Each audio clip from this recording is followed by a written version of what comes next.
food is such a personal, tangible thing. And the idea of someone being like, here's a gift to the world of something that was really important to them in life and then can be shared in death. I'm obsessed with this idea, and I think it's so personal and such just a beautiful way to like share a memory of a person.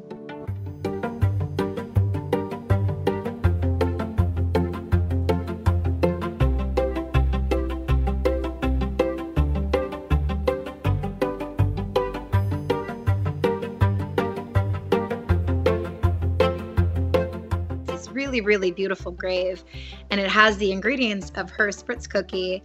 And I mean, during the pandemic, like many other people, I finally had a little bit more free time to cook. I was home more often. And so it wasn't just that she liked cookies, it says like how to make her cookies. And so I was like, oh, I'll try it and I'll post about the experience. And things just blew up from there. It's incredible. Like objectively, it's such a good recipe. It's, I mean, I made it wrong the first time because it doesn't have the instructions for it. It just says the ingredients. And I'd never heard of a spritz cookie before. So just looking at the ingredients and I'm like, it kind of looks like a sugar cookie. So I cooked it like a sugar cookie. And all these people on TikTok were like, oh, a spritz cookie, you're supposed to use like a cookie press for this. So I didn't know what that was. I looked it up and I bought one. And now at this point, I own like 4 cookie presses. I actually was very fortunate to meet the family. They came up to Brooklyn back in November. And so we got to cook Naomi's cookie recipe together and cook it correctly, because I had been, even with instructions that I found on the internet and the cookie press, I'd still been making them wrong. So her granddaughter walked me through how to make the recipe correctly, and her whole family is incredible. They still make the recipe every year. Her great grandson still is like their resident cookie maker. So yeah, it's a really, really good recipe.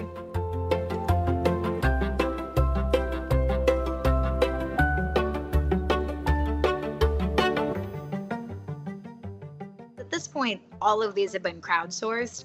I haven't like organically found any of these by walking through a cemetery. I've been to a lot of cemeteries at this point, but I've never just seen one in the wild. And overall, I've only found about 20 of them, mostly in North America, 2 in Israel, mostly women, and mostly baked goods, I'll add.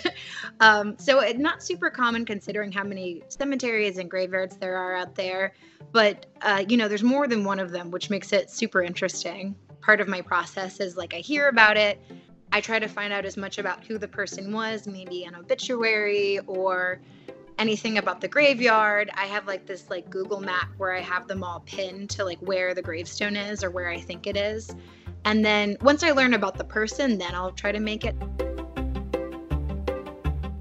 These recipes, from my understanding and the people I've talked to, they were something that they were kind of known for in life. Like Naomi made these spritz cookies, and her son Richard talks about how he would bring them to like work events, and people would say, this is a really good cookie, can I have the recipe? And she would always say no. This was like a treasured recipe of hers. So when it came time towards the end of her life, when they were planning for, her gravestone and her memorial, it was Richard, her son's idea, to put the recipe on her gravestone, because he's like, this was her, like this says more, like the ingredients to this, and like cooking with her it represented her better than just like words and dates and things like that. I mean, we've all really dealt with our own, like thinking about our own mortality a lot in the last few years, more than we'd probably like to. And so I think for me, it's been a really healthy process of death is inevitable, and it seems really scary. I'm personally very afraid of it. And so that was my entry point to the death positive movement, which is this idea that like people and society are better off if we accept that this will happen someday and have healthy conversations with our loved ones, with ourselves, of like, how do I want to be remembered and memorialized? I think like food is such an interesting and easier, healthy way to talk about really hard topics.